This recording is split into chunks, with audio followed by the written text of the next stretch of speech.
Wow. Special chicharon ni Visayas Studio. Yan po. Ito po yung 150 grams. Tikman natin. Paka-paka. Yan. Putok na putok po. Wala mo nang sausawan.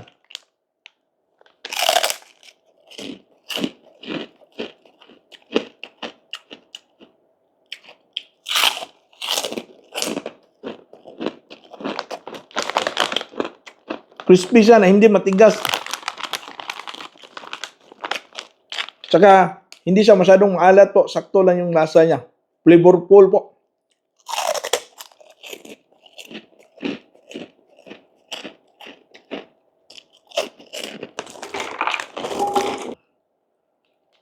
Wow.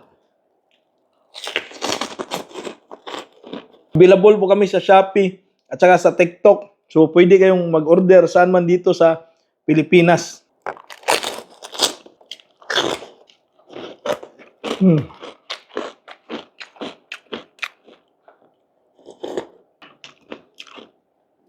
Kulangan mo ko. Ang sarap kumain. Marami pa dito sa likod ko mga studio. Kaya order na sa Visayas Studio Chicharon.